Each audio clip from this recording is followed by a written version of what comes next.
எங்கள் ஹஸ்பண்ட் என்ன 12 ரெடியாக இருக்க சொன்னார். ஆனால் நான் 12:30க்கு கிளம்புனதுனால அவர் ஃபுல் டென்ஷனில் வந்தார் பஸ்ஸில். அதுக்கப்புறம் பஸ் இறங்கி ரயில்வே ஸ்டேஷனுக்கு வேறு 5 மினிட்ஸ் வாக் வேறு பண்ணிட்டு போகணும். அது வேறு அவருக்கு இன்னும் டென்ஷன்.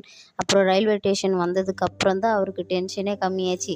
அவரை பார்த்து இப்போவாச்சும் ஒரு ஸ்மைல் பண்ணான்னா அப்போ தான் அவர் ஃபேஸில் ஒரு ஸ்மைலே வந்துச்சு. இன்னும் வேறு ட்ரெயின் வந்துச்சா போச்சான்னு கூட தெரியலையே, யாரையாவது விசாரிக்கலாமான்னு பார்த்துட்டே இருந்தோம்.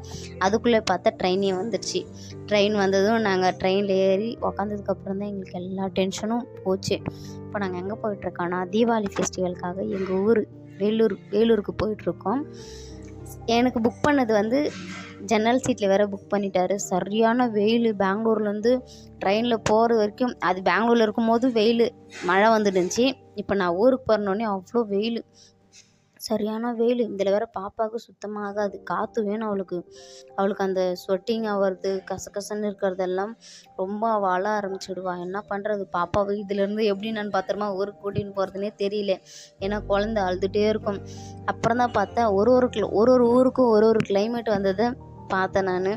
என்னடா இது அப்படின்னு யோசிச்சு. இன்னொரு ஊரில் வந்து மழையும் இல்லை வெயிலும் இல்லை, அது சென்ட்ரலுக்கு கூட்டின்னு போய் விட்டுருச்சு. அது அப்படி அந்த கிளைமேட்டே பார்க்கவே ரொம்ப மோசமாக இருந்துச்சு. வெயில் கொஞ்சம் மழை கொஞ்சம் அப்படின்ற மாதிரி. அப்புறம் இதையும் தாண்டி இப்படியே யோசிச்சுனே இருந்த பாரு, டக்குன்னு மழை வந்துடுச்சு. அடுத்த ஊரில் மழை வந்ததுக்கப்புறம் அப்படியே உக்காந்துட்டு வந்தோம். பார்த்தா அது மழை வந்ததும் தெரியல போனதும் தெரியல. ஒரே செகண்டில் வந்து டக்குன்னு நின்றுச்சு. அது இன்னும் அந்த அனலெல்லாம் ட்ரெயின் வேறு ஸ்டாப் பண்ணிட்டாங்க. அந்த அனலெல்லாம் வந்து இன்னும் கசகசன்னு, எனக்கே கசகசன்னு ஆயிடுச்சுன்னா பாப்பாக்கெல்லாம் எவ்வளோ கஷ்டமாக இருந்திருக்கும். எப்படின்னு நினச்சி நான் கொஞ்ச நேரம் மேனேஜ் பண்ணிக்கணும். அவங்க அப்பா கொஞ்ச நேரம் அவளை வச்சு மேனேஜ் பண்ணின்னு இப்படியே மாற்றி வச்சுருந்து அவளை சமாதானம் பண்ணின்னு வந்தேன். அதுக்கப்புறம் எங்கள் ஊரே வந்துடுச்சு. ஊருக்கு வந்ததுக்கப்புறம் தான் இறங்கலான்னு வெயிட் பண்ணோம். வெயிட் பண்ணுறப்ப வேறு அவங்க அப்பா ஃபுல் குஷி. அவங்களுக்கு இறங்குறோம் இல்லைங்களா, அது இந்த வெளியே வந்து கதவுக்கிட்ட வந்து செம்மையாக காற்று வரும். இவர் பார்த்தா நல்லா கட்டை போய் ஜீன்ஸு சூப்பராக இருக்குது அப்படின்னாரு. அப்புறம் ரயில்வே ஸ்டேஷன்லேருந்து கீழே வந்து வெயிட் பண்ணோம். பார்த்தா நாங்கள் ஆட்டோ புக் பண்ணியிருந்தோம். ஆட்டோக்காரங்க வர வரைக்கும் வெயிட் பண்ணிவிட்டு அங்கே உக்காந்துட்டு இருந்தோம் நானும் பாப்பாவும்.